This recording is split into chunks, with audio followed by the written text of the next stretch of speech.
webinar today. Giving welcome to some new ICs that are joining us. Always looking forward to having new faces and new voices in our webinar. So welcome everyone today. Definitely look forward to what can be a bit of will be an exciting webinar in reviewing some of the content. I want to in advance let you know that we will have some updates from Google. So I didn't want to make this a Google LaunchPad show or a Google LaunchPad webinar. However, as you may be aware, this week or the past week has been the SMX show in the West Coast. So there's been a lot of information coming out of Google Web Trends Analyst, Google corporate coming from corporate from Google in regards to the recent announcements. So there's going to be a lot of information from that.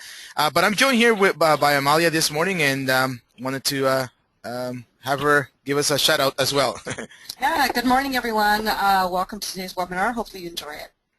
Yeah, so we do have some good exciting news. So let's just begin. Again, welcome to the new ICs. We were invited to Toronto home office the head office last week, and we got to meet some new ICs, new faces from across the world, and definitely look forward to you continuing to join our webinars. So to begin, same format, we have latest news and articles, case study, and some questions. Today we're going to focus a little bit more on the news section just because of the level of content and so many things that are happening. So there'll be more news and articles, and next week I'll probably bring one or two articles into the mix. But we will have that. We'll have a case study as well from an online retailer. Not necessarily in e-commerce, but somebody who's really promoting their business online as an online retail. So we'll talk a little bit about that. We have our Q&A section, and we're off to the races. So to begin, as we have discussed last week, and it's pretty much well known across the SEO world, Google came out last a week Thursday, indicating that as of April 21st, mobile-friendly algorithm is going to be launched. Please do note that there are some things that still need to be tweaked, and over time Google will still tweak them. One of them has to do with the fact that page speed. Right. As you know, page speed is a major ranking factor in SEO. Specifically, if you have a slow website, that definitely hinders or is a negative towards, it's counterproductive towards SEO ranking factors, organic ranking factors. However, right now Google's still trying to determine in regards to how will the page speed on mobile sites will impact the mobile rankings. So at this stage right now, basically what they're doing is they are taking the page speed signals for ranking based on the desktop version. Okay, so even if you have a slow mobile site, for example, or a slow mobile version of your site, it will not impact directly the mobile rankings. However, according to Google's Gary Alice, Google's experimenting with breaking out some of the factors on a mobile versus desktop. One of the key things that's coming out is, whether to have separate algorithms for mobile or separate the algorithms for mobile sites and desktop sites. And at this stage, Google's still testing that. As a matter of fact, it will make more sense to focus a lot on the desktop version of the website for now. But over time, Google will be able to differentiate both desktop versus mobile ranking factors. So again, what this article signals, or what's the importance of this article, is the fact that you should have a fast desktop site. Okay, so you should be able to have a desktop site that has a very good speed, because based on your desktop site speed, that will also indicate your current mobile rankings, not only your desktop or your organic rankings, but also your mobile rankings. So that's the takeaway from this piece of news coming out of SMX, because the SMX Expo, because there's going to be a lot of changes in 2015. I know, we continue to talk about 2015 being the year of mobile friendliness and responsive design. So even if you have a responsive website, for example, in the case of a responsive website, make sure that it is running with very good speed. And as you can, and we'll touch a bit later on Google's page speed insights also as well. But for now, this is one of the major things. Keep an eye on this. If you do have a website that has a separate mobile site, for example, with tools like Duda, just to give you an example, just make sure that that website, the Duda mobile website, has some good speed as well. Okay, but primarily, the major ranking right now is based on the page speed of your desktop site. Okay, so that's a very interesting piece of news that came out from Google at the SMX Expo. Okay, moving on to the next one. Amalia? Yes, I'm here. Hi, everyone. So basically, to touch on what Armando just discussed, as you know, Google has had its recent update, and they are telling us that they are going mobile-friendly. The mobile-friendly algorithm is launching in about a month. It is based on a page-by-page basis and runs on a real time, which eases the concerns of many of the webmasters out there. Google has announced that last week that a new mobile-friendly ranking factor will be added to the mobile search algorithm on April 21st of this year. The algorithm runs once again on real time, so technically you can do it at any time of day, and as soon as Google picks up on the change, the site will start to benefit from the new mobile-friendly algorithm change. By real time, this means that once Google crawls a page again, it will immediately be labeled as a mobile-friendly and immediately benefit from the algorithm. So if your pages are slow to be indexed, it's because they are rarely updated. So we do advise, to continually update your pages, and this will obviously be important to go mobile friendly sooner rather than later. Google did not clarify if it was real time at this point, but it is assumed that when Google crawls the index pages, that this is how it's ranked. Depending on how often Google crawls indexes on your web pages, you will need time. So you can get all the pages mobile friendly by April 21st. So ensure that you do that. Once again, it does run on a page-by-page basis.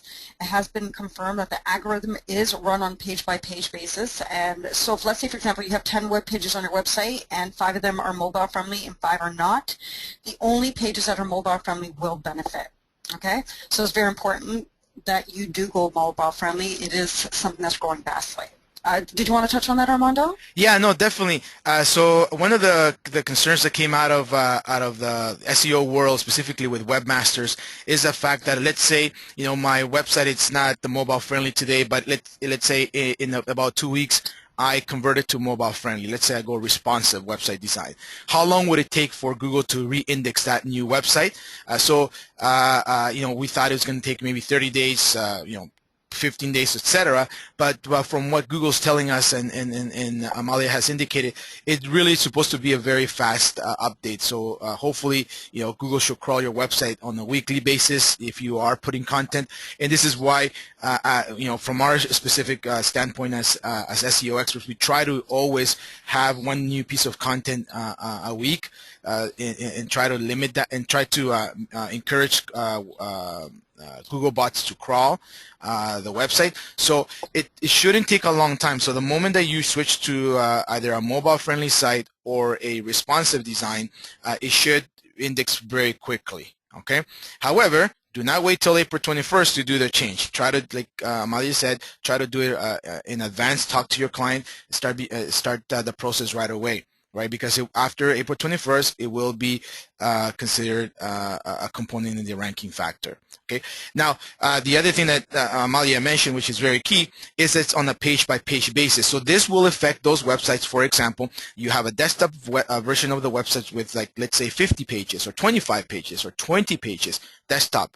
And then you have a separate mobile website with only 6 or 10 pages. So in reality, not all 20 desktop pages will be deemed friendly, only the 6 ones that you have that reflect your desktop. So this is why my particular A recommendation. I know that we have two schools of thought in this. Some people like having mobile friendly websites through devices like Duda Mobile. But the good thing about responsive web design is that it really creates all of your pages responsive if it's done properly, right? If your technical team has implemented responsive web design on your website, in principle, all of your website pages are responsive, hence mobile friendly. This page-by-page basis is very important because if you have, let's say, your services page in your website desktop version only, and you don't have it on your mobile version, then that page, for example, just to give you an example, services will be deemed not SEO friendly. So very important two things. One is that don't worry, Google will crawl, and I would imagine that because of the changes, they'll be more active to recrawl your websites once you make them mobile friendly. And number two, it's on a page-by-page basis. We're getting some questions, and I will address them at the end of the call. But yeah, keep your questions coming. But this is very important. The algorithm will kick in. It will launch on April 21st, so it's giving ample time for you to speak with your clients and as a consultant advise them that this is the way to go. Since the launch of this announcement from Google, you will notice that in the next probably 2 to 3 weeks, there's a lot of it's like when there's an explosion, smoke in the air. So there's a lot of things that are happening that will be cleared and a better there'll be more clarity to the information that's coming out from Google. It seems that we're getting piece by piece information for now, but what we do recommend is that you do start the process of converting your clients' websites through responsive. Okay, that's the bottom line.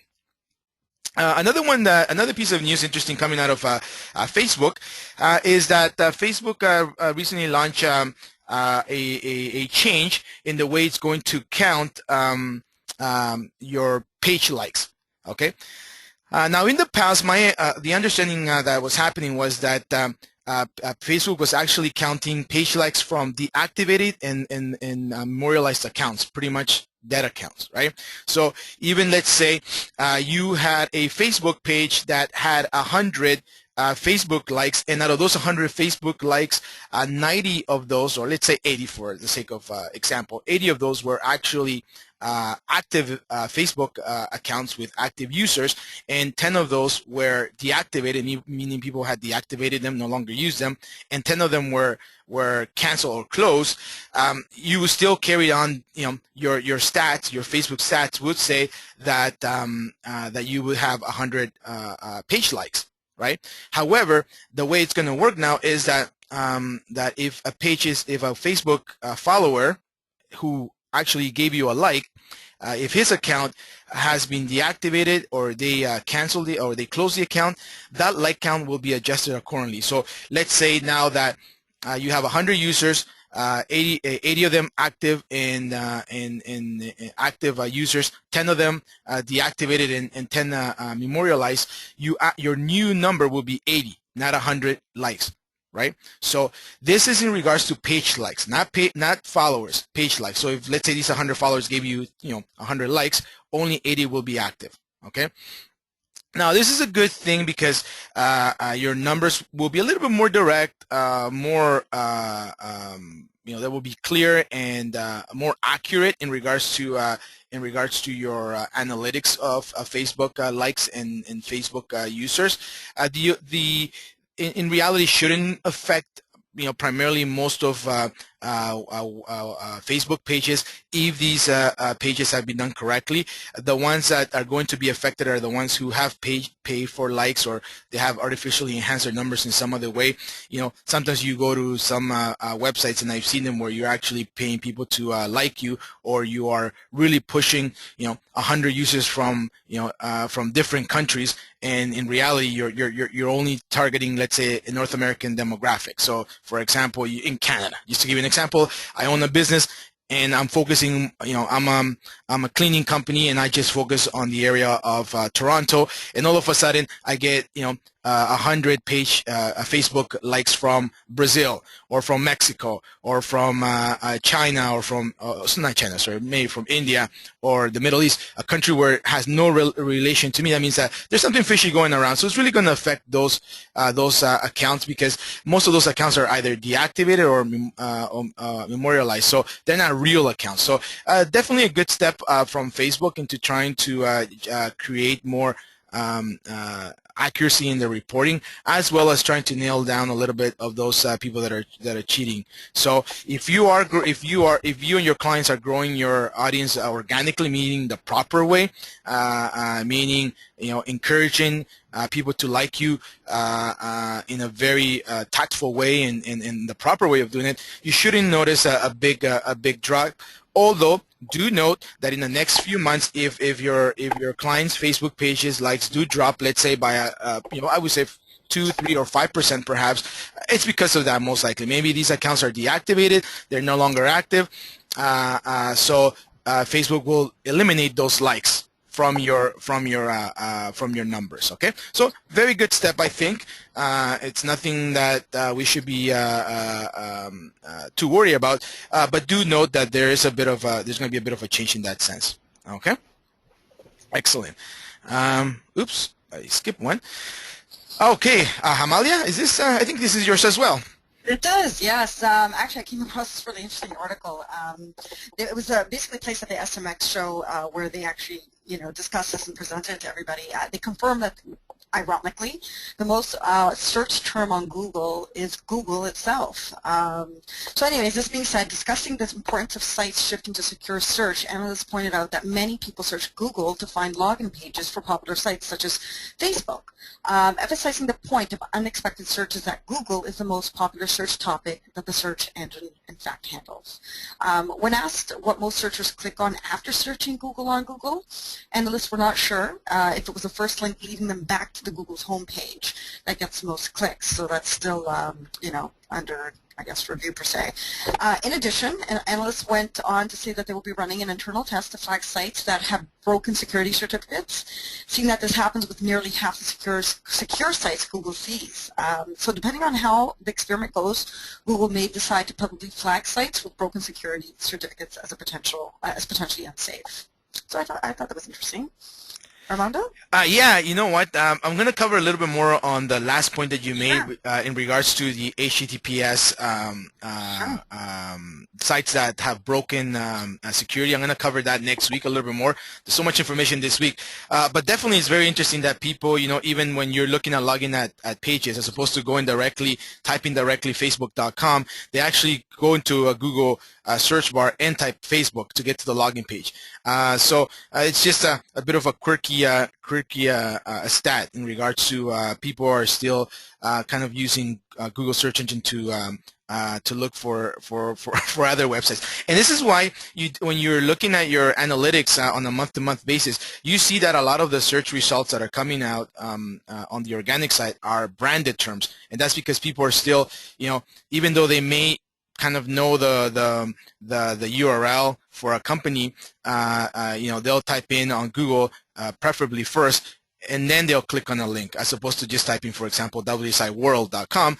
They'll say, well, WSI or WSI internet, and that's why you get a lot of branded terms on your Google Analytics. So we thought it was an interesting, quirky stat that's coming out of the SMX West discussions, which is, if anybody, just to kind of let everyone know that maybe on the call today, SMX is really one of the probably I would say one of the first or second most important expo in the SEO world, or actually let's even say a little bit in the digital marketing world, because now they're, apart from SEO, they're diving into many different topics, and we're hoping that as we get feedback from the different people that attended SMX, we can share some of these insights with you. If any of the ICs are in the West, in California, and have attended the expo, we love to hear your feedback as well. I know that some of the ICs in the previous years have attended both the SEMX West and East. The East meaning more, I think the East one's in Philadelphia, New York. around that area, and there's always good insights because you get to hang around with other SEO experts, and other digital marketing experts as well, and they have some great speakers. So as things come about, as we get more information on this expo, we'll be sharing it with you as well. Okay, excellent. Now to get a little bit into the Google AdWords, basically, if you recall, probably about 9 months probably, Google actually introduced what they call structure snippets on the organic results. So basically, what these dynamic structure snippets are basically additional text that show within a specific search result. In this case, what they've done is actually they're introducing these snippets, these dynamic structure snippets, into your Google AdWords. So if you are managing your own Google AdWords campaigns, right? If you are doing your own PPC campaigns or paid search campaigns on Google, take a note of this because it's very important that you notice you notice what's happening, because it may affect your ads if you don't take the right steps to making sure that your dynamic structure snippets are shown properly. So if you look at my screen here, on the right hand side, I have a bit of a search result. Right now it's still testing it, but it's something that they'll roll out. But for now, they're doing it on the travel industry. So for example, you have your title of your ad, because this is only for Google AdWords, so paid advertising. You have your description, and then you have your what they call the dynamic structure snippets over here. So this area highlighted is something that wasn't there before that they've just recently added, right? So in this case, for example, for acmetravel.com, they're doing nonstop flights, average 5 a day from San Francisco to New York City. Okay. Now it basically highlights industry-specific information, structured information about the product or the service. Okay. Now, so far, they've only launched them for retail, hotel, and flight industries, right? So if you're doing a search on retail, hotel, and flight, most likely, and even by retail, I'm thinking about larger stores, right? Online stores. However, as this continues to be rolled out, you can actually also, so if you have a client in the retail space, be aware that these snippets are going to start showing up. Okay. Now you will have the option to opt out. So in order to do that, if you don't want this to be shown in your ads, let's say, and I'm going to explain how that actually gets shown on the ads. But if you don't want this to show in your ad, you can actually fill out a form and be exempt from Google AdWords displaying this. However, according to Google, it will be a ranking factor in your advertising rank. Right. So if you do choose to remove it, obviously your ads may lose some quality score. So their ad rank may go down. So it's very important that you reconsider if you're looking at eliminating it. You can try it out. I would imagine that you can reactivate it in the future. But it is very important to keep in mind because based on Google's study or research, they find that these extensions actually improve the average performance of the ad. So it is something that they've launched in order to help your conversions, right? However, I would understand that there are clients that don't want to have these snippets showed and they want to eliminate it. So there is a way to do that by filling out a form. And I have the link at the bottom. If you go to the AdWords support website, you can definitely find out more information. Now, the only thing is, you may ask yourself, is where is this information coming out from? Like, where are we getting this information? And this information right now is actually being automatically pulled or taken from information contained on your website. So this is where you have to make sure that the website, that your website, at least the homepage and important pages, have accurate and up-to-date information, specifically if you are in the retail, hotel, and flight industry. Right, so you don't want to have promotions or irrelevant information to your users that is old. right? So, or outdated information. So, for example, if you're having promotion specials, or you're making critical changes to the way you service your clients, that is updated on your website. So pretty much will force the website owner to keep their website up to date as much as possible. Okay. Now, one of the things that they talk about is that primarily right now this is focusing on ads targeting English globally. So if you're doing any AdWords campaign around the world in English, the English language, it's gonna promote. So this is really your Google. Your PPC ad campaigns that you are targeting globally. So if you have if you are in the U.S. or Canada or the UK, and you are looking at advertising in different countries via English ads, your ads will be affected by that. Again, and these ads will be displayed on both desktop computers and tablets. So this dynamic structure snippet is going to be also shared. That information will be shared on the on tablets as well. Okay, because you have a little bit more space. It may not fit into mobile sites, but it's definitely going to be shown on tablets. Okay, so I thought I'd share this with you just for you to keep an eye on. If you come across this content and you're like, whoa, I never wrote this, it's not on my ad, what do I do? Just make sure that you go back and understand that there is that new feature from Google AdWords. Okay. Excellent. Now moving along and talking about Bing, our other partner. By the way, Bing is coming up with some really great recommendations and promotions for ICs. I believe Toronto Home Office is going to be sharing that with you in the coming weeks. If you are part of, I know primarily they're focusing on Canada, but if you want to learn more, feel free to reach out to Toronto Home Office, because I know that they're coming up with some promotions and some exciting news.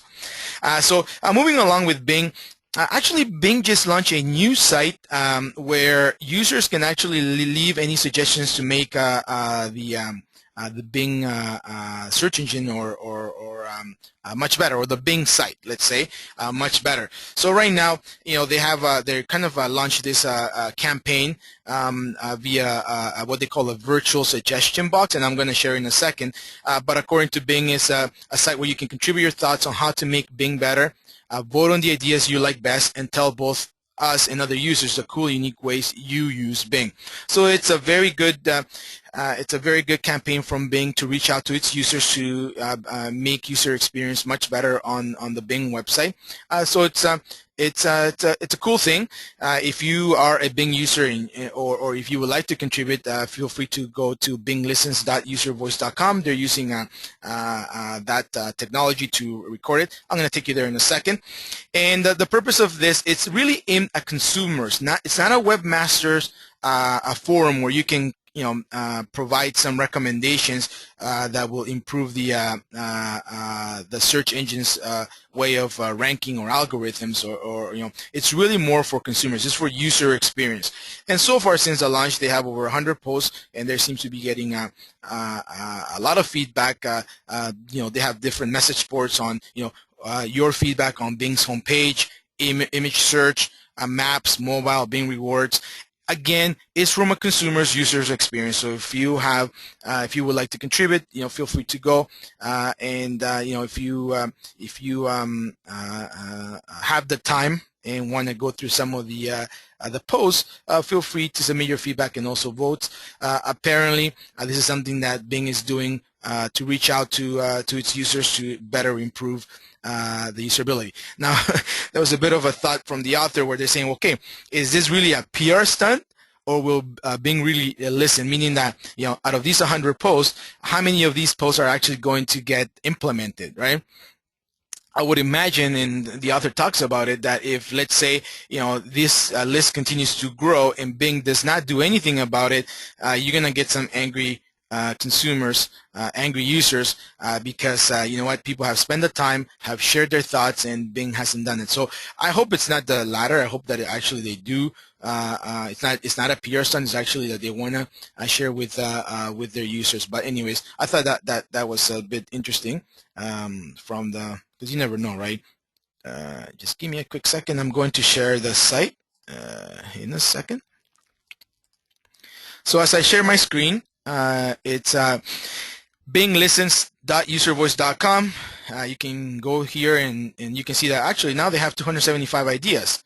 So since the time the article was written, you know, and again, you can go through the different areas: homepage, images, local. If you have some feedback on local, Bing local, you want to share on Bing Maps, mobile, you know, you can actually go. So let's just go into local here, and okay, some of this stuff, like for example here, please support Czech Republic, various more localization in the Czech Republic, please start supports. So the good thing is that this is set up, it's global, so it's not just for North America. And my understanding is that obviously because of Bing's large users are in English-speaking countries, some countries are being neglected. So it kind of gives a bit of a forum to other countries and other localizations to add their ideas. So it's really, you know, it's really a feature for example, in this case, we have please make a local version of Bing for Pakistan and add all features. So I guess Pakistan does not have a very strong local presence with Bing.com.pk. So you have some good. You may have some weird recommendations, for example. So if you have something that you want to contribute, hey, go right ahead and contribute. It's something that would definitely help everyone. So we thought that was also very interesting from Bing. Again, let's see in the next few months how many of these actually are followed through and implemented, right? Because you know we can have many recommendations and maybe none of them will get implemented, or many, or very few of them will get implemented. Okay, moving forward then on the next. This is something that we had discussed, I believe, with Vinish, well, a few months back. I recall this interesting article that we talked about Google really trying to move into the auto insurance space. You know, they have done it in the UK in the past. So since 2012, actually, in the UK, they actually provide car insurance quotes. So they have run a similar campaign with somewhat some success. I believe we touched upon it in one of the webinars. However, they were looking at launching in North America, primarily in the U.S., and they actually have launched this online tool called Google Compare for Auto Insurance. It's an online tool. It's not. In the sense that it's not going to be doing these comparisons on the actual search results. Is actually an online tool that you go to. Okay, I would imagine that in the next few weeks you'll see a lot of advertising, if you are in the U.S., on this new tool for auto insurance coming up from Google, where they'll want you to go and compare auto insurance companies. So it's something that it's very interesting. Oops, sorry about that. Something that's very interesting that will definitely impact the overall industry. Right now, based on what has been launched, actually Google delivers up to 14 sponsored listings from insurers with with a quote. Right, so it already has about 14. They would imagine that they have more than 14 companies active, and you can actually have sponsored listings as well, and you can actually buy policies online by calling an agent from their phones. So if you look at it, I have a screenshot here. It's also mobile friendly. Right, the way this tool works, so you can actually just look it up in your mobile and start comparing different insurance companies. MetLife and Mercury Insurance are among the initial advertisers. So apart from just listing them, they also have an advertising section. And as of today, let's say as of now, this is only in California, available in California. However, They are very confident it's going to get rolled out to more states. I believe they're saying that 25 states are already approved, but right now, for this tool to be displayed or to be launched, however, they only officially launched it in California. Okay, so the way it works is that it is a lead generation tool for insurance companies, and they will have a what they call, quote unquote, a flexible cost per acquisition model. So it's more not a cost per click on the ads, but more on cost per lead generation, so per acquisition. Right. The other thing is in regards to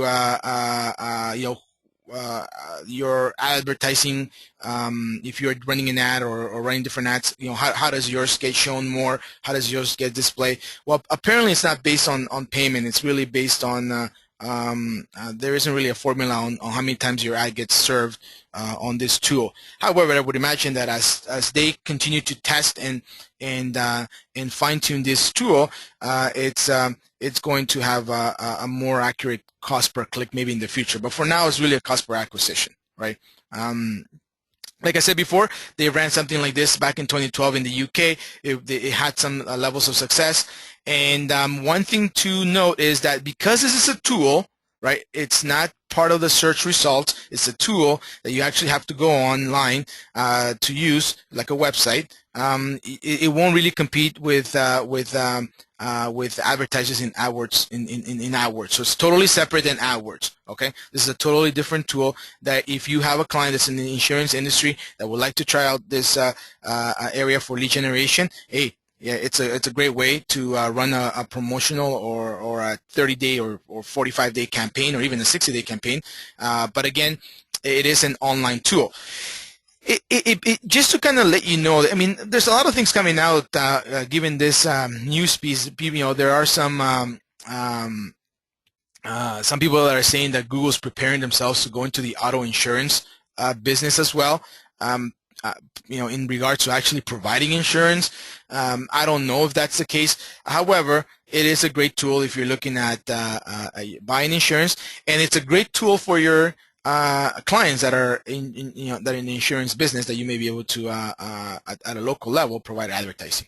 Okay, so that's important as well. So I thought we shared this. I'm pretty sure that in the next coming months we'll get more information on this. We'll see how successful it is, and it's one of those things that I said. It looks like this week Google kind of rolled out everything at SMX Expo and SMX West Expo, and they're coming out with all these announcements.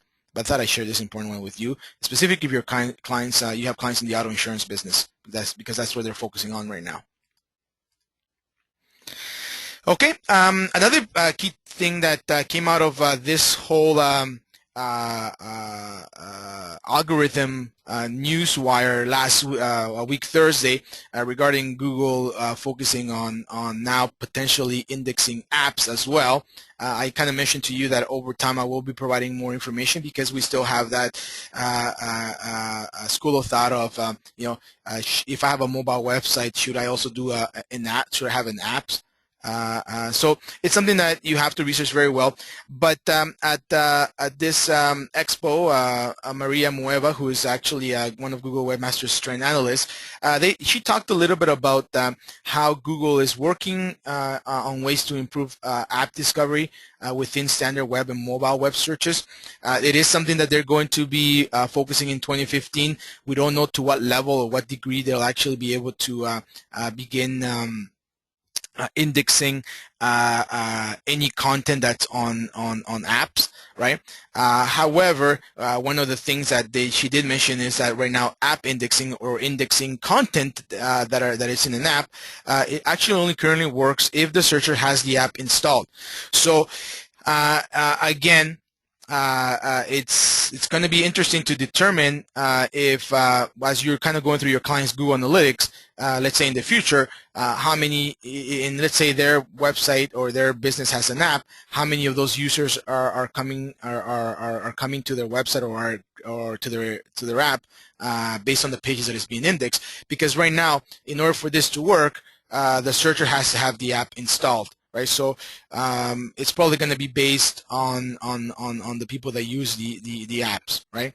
So what they're trying to do is they're trying to develop specific ways to improve app discovery through app indexing in web search. Again, right now it only happens if the tool is installed. And what they want to do is they want to help searchers discover helpful content within apps that they do not have yet installed.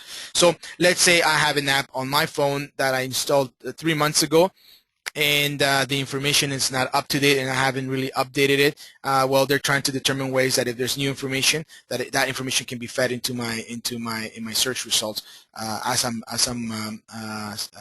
using my phone to search specific terms or information. Okay. So again, another stumbling block or another area that they're focusing on is that today what's called app indexing, meaning that the content on apps is being indexed by Google on Android devices, can discover content within their existing apps if the app has used Google's app indexing protocol. Again, so it's another area that they're working on. Is it doesn't always apply to every every app. It's only for only for on every mobile phone. It only applies right now for Android devices if they're using Google Apps indexing protocol. Okay. And one of the things that are coming up is really Google will display a link in the mobile search results that instead of taking them to the web page, will take them into the app at the content point that is relevant. So if I'm searching for something that is very interesting, let's say I have an app on, I don't know, let's say sports, right? Or news. Well, let's say that sports app, I haven't really refreshed it in a couple of days, and I'm looking for something. What Google will intuitively do is actually give me results of the pages or the new content that's being served on the app on recent news, rather than looking at only what I have in my app. Right. So the whole thing is the experience is to give the user updated content, and it's going to be part of the search results. But for those search results to work, I have to have the app installed on my phone. So if I don't have an app installed on my phone, I'll just get the normal search results that everyone gets. Okay. Okay, and so one of the things that she did mention, obviously, from Google, is that apps are huge, and we're just at the beginning of the journey of app indexing and discovery at Google. So that's something to keep an eye on. 2015, we don't have to jump the gun, and everybody has to have an app on their digital marketing strategy. But if you do have a client whose business really has an interesting product or service and they want to develop an app, make sure you do all your research properly to make sure that the app complies to Google's app indexing methodology. Okay, so there's what they call Google's app indexing protocol, right? So it's very important that you do a bit of research before that and make sure that the company that's actually developing the app also follows that. Okay, just some thought. But something that we'll be providing more information in the coming weeks and even months. Excellent. So just wanted to share with you something that's happening in Toronto, April 16, 2015. We're having I believe this is probably the second or third digital summit that WSI is organizing. So we're going to have one here in Toronto. It's going to be at Google's office here in Toronto, so very excited about that, and wanted to share that with the ICs that are in the call, because if you have a prospect or a friend or a business friend or somebody that you want to do business here in Toronto and you want to kind of get them to know more about WSI, this is a great lead generation or networking event as well. And this year we're going to have some really top-level contributors from WSI, as well as from some of our partners. Obviously, Dan Monahan will be speaking he's one of the top contributors at the Digital Summit. Jack Porter from Paid Search, Krista LaRiviere from G-Shift. So we all know these individuals from their involvement within the adaptive SEO and also paid search consortiums as well. And we're also going to have Corey Eridan, who's one of the managing editors from HubSpot, so we'll have some representation from HubSpot. Myself, yours truly will be there as well. So we'll be contributing, and we're excited about this and honored to be part of that.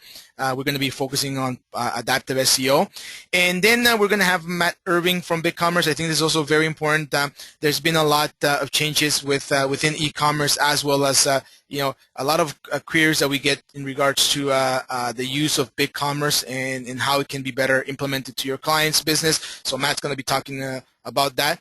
And we're going to have Alec Hummels, who's I think he's Director of Channel Development at Google. He's going to be speaking at the event. So I just wanted to share this piece of news with anyone. Definitely, I know that the UK Digital Summit was a success. Some positive feedback that we have received from the ICs. So we hope to make this one also a success and really create that blueprint for you to perhaps get together with your regional ICs and develop one. It's a great way to network.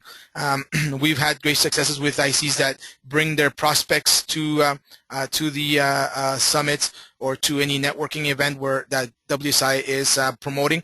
And I will tell you that we've seen not just success in people attending, but actually success in sales. So it's also it's not only an educational summit, but it's also a great networking promoting the brand, promoting your business, promoting credibility of your business, setting you up as a consultant. So it also has some value from a marketing and sales perspective. So just wanted to touch base on that. We'll be updating you on it as well in the coming weeks. Okay, excellent. Just wanted to share with you, we have about 10 minutes left, a case study, an SEO case study, where we were working with a high-end online jewelry retailer based out of Los Angeles, California. JacobsStateJewelry.com is the name of the website. So I thought I'd bring this case study to you if you are looking at working with an online jewelry retailer. What are some of the pros and cons. This case study really reflects some of the things that we were able to work on despite certain limitations. And I hope that it helps you. If you want to get a copy of this, feel free to just email info@WSILM or Armando or at WSIALM or Amalia, and we'll give you a copy. But just to kind of elaborate on what we worked with, when we began working with the client or prior to that in the pre-sales or the sales process, some of the challenges that the client had shared with us is that they wanted to increase their online presence organically. Please note that they are a high-end online jewelry retailer. However, they don't sell online. The whole goal is to drive traffic to their store, right? And inquiries. So they wanted to increase their online inquiries and in-store appointments. That was their key goal. They were using a third-party company to generate leads for them, but they were happy, but they wanted to complement that, or complement that with more leads coming through their own website. One of the key things that they were a bit frustrated was that it's a very competitive market, and they have very specific niche products that they wanted to showcase and increase the brand online. They are primarily focused on the LA, Los Angeles, California location, although they are open to speaking with people across different states. So it was primarily a bit of a local plus national campaign, but it wasn't a full national campaign that we were launching. It was more focusing on the local. Some of the challenges that we have, the website was not SEO friendly still. This is an area that we're going to talk about lessons learned, but they have dynamic URLs, very light on content. They have no blog. We've had to actually add content on orphan pages for now. It's not the best SEO practice, but given the technology and what the client wanted to do, we kind of had to go with that, the methodology. And one of the things is that the website lacks strong call to action and a good contact method. So the conversion rate optimization was very poor, and it's something that we continue to struggle with. Something that if you are working with a client and they're not looking at making those recommendations and those changes to the website, you know what, you're going to have an uphill battle. Okay, so we'll talk a little bit about that in a few minutes. The solution, we did a mixture of a foundational SEO, a 10 keyword optimization campaign, focused primarily on some of their products. We did have a bit of a challenge because some of their products are seasonal, so or just temporary products that they sell. So once that product is that line has been sold, you can pretty much lose that page of content because you have to deactivate the page. So we had to strategically focus on making sure that we were driving users. We were optimizing the pages, the right pages, right? We began to work on creating more content. Unfortunately, like I said, it's not really via a blog that we would preferably want to do it, but through just adding what we like to call orphan pages. These are still eligible SEO pages. It's just that they're not the best. They're not best practices, right? And we also ran a 1-month PPC campaign in December. One of the key things that we were having with this client, and you may also get that, clients sometimes are never happy, right? And if they're happy for 5 minutes, and then they'll go back to their usual demanding mood sometimes. It's just part of business, right? And back in November, the client kept telling us, oh, you know what, you guys are not generating traffic. I'm not getting conversions, and we wanted to show the client and demonstrate the client, listen, it's not really about the traffic because we can send you traffic, as much traffic as you want, but if that traffic is not converting, we have to draw the line there. We have to make we have to take a different stance because, you also have to look at your website as your store or store manager. And if they're not converting, there's issues, right? However, the client was, at times a bit challenging, and I guess partly we didn't want to lose the client. We wanted to work with them and really educate them. So we ran a 1-month PPC campaign in December, and I'll kind of give some of those stats as well.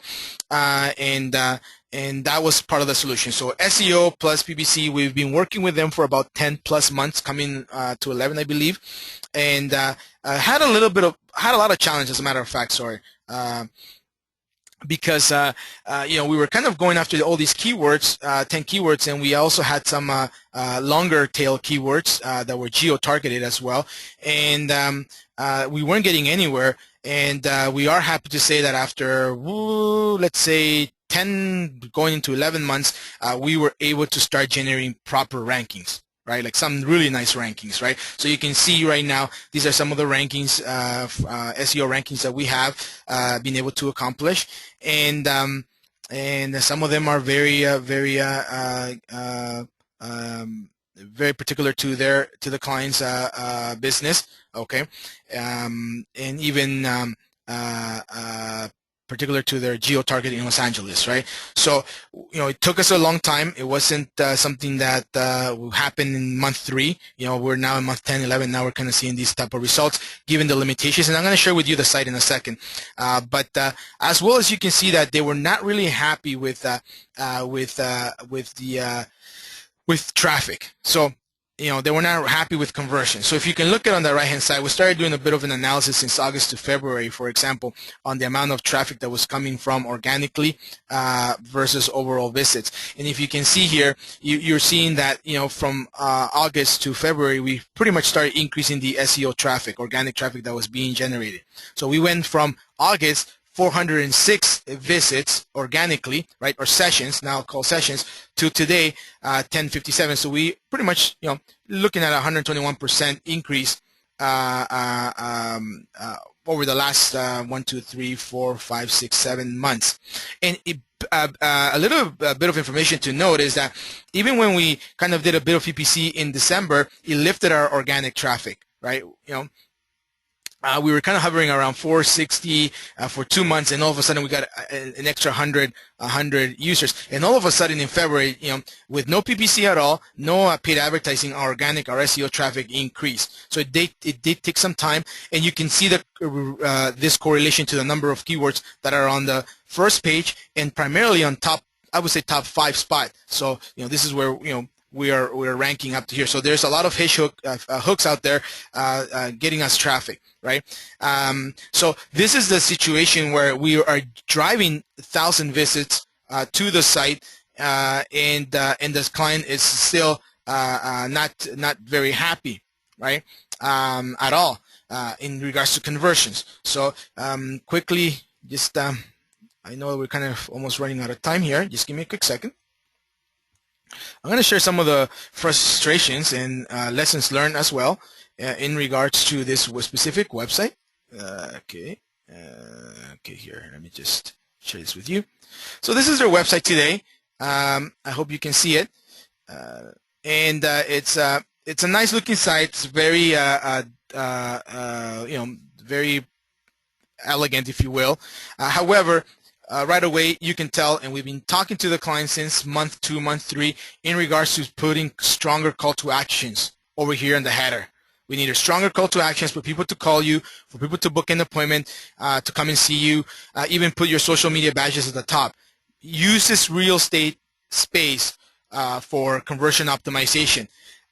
The client hasn't done it.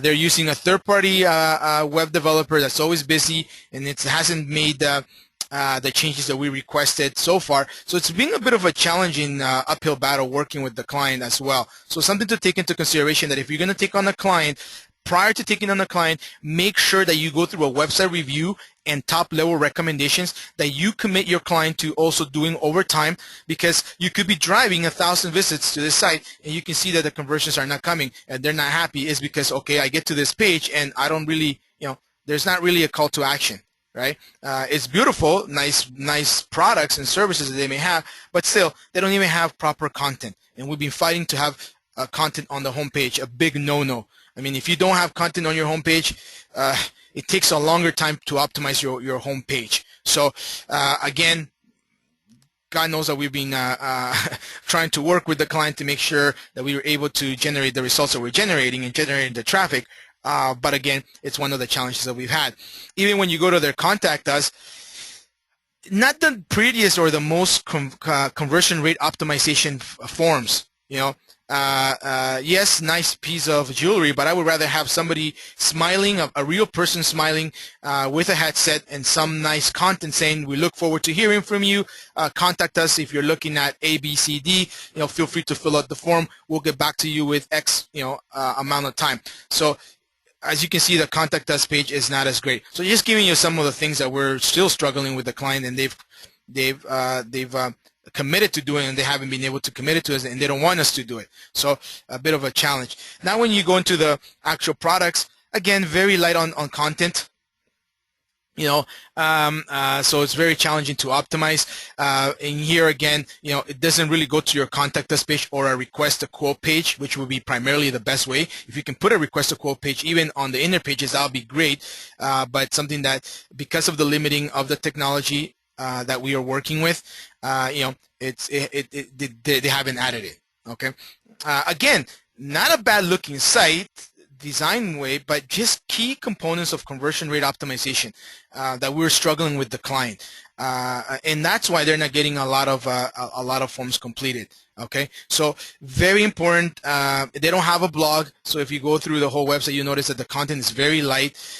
So we're kind of just doing those orphan pages in order to accommodate for that. So please, when you're bringing on a new client, I think this is something that we've learned for the hard way ourselves. Is that you want to bring on a client that is willing to also make changes to their website.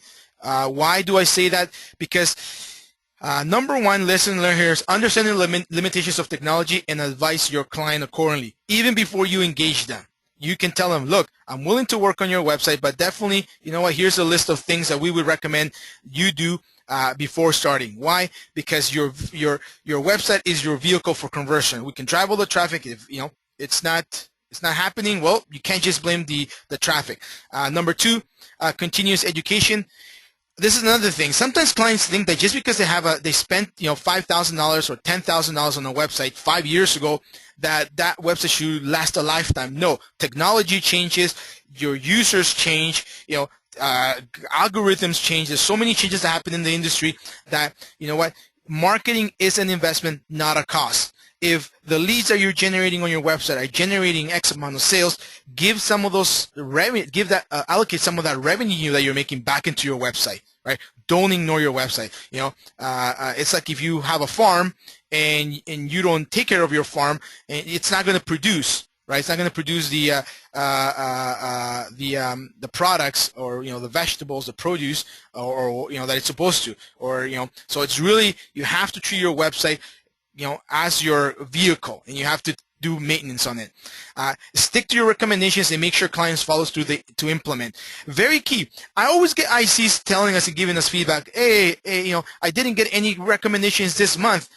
What's happening? How come I didn't get any recommendations? And when you look at it, we've been working with that client, for example, let's say 2 or 3 months, and they haven't implemented month 1 recommendations. So what's the use of always giving recommendations if none of those recommendations are being taken? We could, give you all the world of recommendations, but let's just focus one at a time. So make sure that when you're working with your clients, if you have key recommendations, you follow, religious follow-up, and make sure they get done, because it will affect the impact of your SEO strategy, right, and overall performance of the website. So stick to those recommendations that have been provided to you. If you have questions, talk to for example, at ALM, you can talk to our coordinators. They'll explain to you what these recommendations are, how to approach them. But it's very, very important. Sometimes I get ICs, I get upset. I hear those beautiful emails. They usually happen on a Sunday. Where are my recommendations? Okay. Well, if you open up your reports and look at the previous months, you'll see that some of those recommendations have not been completed. So why give you more, right? It's not just about giving recommendations, it's about implementation. Another thing to take into heart is we can drive traffic. So SEO, paid search, can drive traffic to your website, but we cannot guarantee conversions. Why? Because that conversion component is a function of the website. And if your client has decided to take that into their own, so they own that, and they don't want you to make changes to the website, you got to hold them responsible. Because again, if the website's doesn't have a good conversion rate optimization strategy, there will be no conversions, and they'll come to you and they'll complain to you. It's not about the amount of traffic. I always get that. We drive traffic to your site, but it's not about the amount of traffic. You have to look at how you can better convert users on your website, right? So invest on the site. Make sure that the client invests on the site, because that's very important. So these are some of the takeaways that from this project. Again, the good thing is that the results are there. We're working on getting you the rankings. If you care, if you're really focused on the rankings, we're getting you the organic traffic. However, the conversions, that's an area that we have to work on. So I just wanted to share this case study with you. Again, about ALM, you all know this slide. Our clients, shared that with you before. Our service offerings as well. If you have questions about inbound marketing, want to highlight this, please touch base with us before you move into recommending packages. Get your information ahead of time. Take the inbound marketing certification via WSI. It's definitely going to give you knowledge. And if you have knowledge, you'll be able to better educate your clients and close more sales. Okay. Just to go quickly on the questions, lots of questions today. Let's move forward with the first one. Okay, moving for the first one here. Thank you. No, there's no such thing as a dumb question. So in regards to speed insights, do the speed insights or the speed, page speed rankings, do these go beyond the website, past the landing pages? So that means that speed to landing pages and speed from there to relevant pages on site. Yes, I will recommend that your landing page also be A, possible responsive, number one, and B, have good page speed. So yeah, it goes beyond the home page, right? Test your inner pages. As a matter of fact, next week I'm going to share with you an interesting article from an SEO expert where I'm pretty sure some of your clients have been receiving on their Google Webmasters some notifications about their site not being responsive or some issues with their website. I'm going to touch base on it next week. But yeah, you want to test your home page and your inner pages that they are responsive and that it's being read responsive by Google and that they have good speed downloading. So page speed is very critical, not just for your home page, but also for your inner pages and your landing pages. All of my clients are on Webmaster Tools. Thank you. That was from Daniel. Thank you, Daniel. All of my clients are on Webmaster Tools. Webmaster Tools sent me an email for only one client that they are not mobile friendly, mainly due to a Flash homepage. Since I didn't get a letter about my other clients, are they safe from this algo change? They're not responsive sites, and only one has a mobile version. Great question, Mark. As you can see, Google's still rolling out this notification of mobile friendliness. If you use the Google mobile friendly tool, it will definitely help you and identify if your website is mobile friendly. So yes, check all of your clients. I know that Google's recently, probably in the last 2 to 3 weeks, are sending all these notifications through Google Webmasters. Some of them are getting it, some of them are not yet, but be assured that if the site's not mobile, they will be getting them soon. And do test your clients' websites on the Google mobile friendly tool. I don't have it handy with me, but I'll try to email it to you, Mark. And if anybody wants it, you can just go online and type in Google mobile friendly tester or mobile friendly tool, and most likely you'll be able to get a good result. In regards to the Google AdWords changes, how does it affect bids, and can you run a projection for each before placing your bids? Bid with a snippet versus bid without, but no combo bid.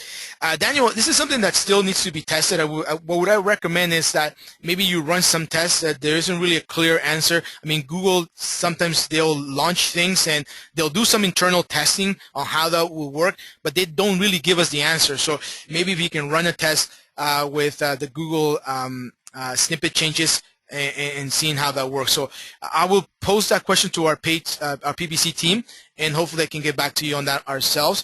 But for now, it's probably best to test it on your own. As an IC, do we offer Google insurance like paid search by establishing a monthly ad spend and management fee? No. Do we offer Google insurance like paid search? Very interesting question. I don't know if you're asking about guaranteeing results or about offering the service to your clients. It's something new, but I think that you can probably look into the Google Insurance tool, see how it works, and because you are running it for your clients, you may definitely request, or it's a billable management fee. So the best way is to look into the Google Insurance tool, see how it works, and if you want to run some test campaigns, yeah, for sure, it should have its own monthly ad spend because it is a tool, and also you should do you should have management fees because you're going to manage it. Mark, you want to have a digital summit in Boston? For sure. Try to get all of the ICs around the area in the East Coast, primarily New York, Connecticut, Massachusetts, and Vermont, and so on, in Rhode Island, Long Island, and I'm sure you can have a great one-day digital summit. If you get in contact with head office, Toronto head office, THO, I'm pretty sure they will be very pleased to set it up for you. And to tell you the truth, in some cases, it may be even very cost effective for you to do that. Please define an orphan page. These are pages that are not necessarily displayed in your navigational structure. These are pages that are SEO page driven, and its content is real content. It's just that for because of the way of the website structure, you can't put them on the navigational structure, so you have to put them out there as an extension of the website. They are SEO friendly. However, I will tell you that this is not a practice that we even at ALM are doing. With some sites, we're still kind of doing it because of the technology. Primarily, you want to focus on creating a blog where you can store all of your content and basically have a very well organized content marketing strategy, because you can also have landing pages on blogs, right? And define if those blog posts should be displayed or not on the blog rules, right? But regarding an orphan page, is really a website page that's not part of the top level navigational structure, and in some cases, it's pretty much hidden. Now, it's not a cloaking technique. It's not a black hat technique. Typically, it's done when the technology does not allow you to put it into the top level navigation. However, having said that, orphan pages are indexed because we do submit we do refresh the XML sitemap, so they are added to the sitemap, the XML sitemap, and in some cases we also submit them through via Google Webmaster Tools. So they are legitimate SEO pages, but it's not it's an older practice. It's not the preference because Google wants everything to be very well organized on your website, and they want to see that page on your navigational structure. Okay, so that's great questions.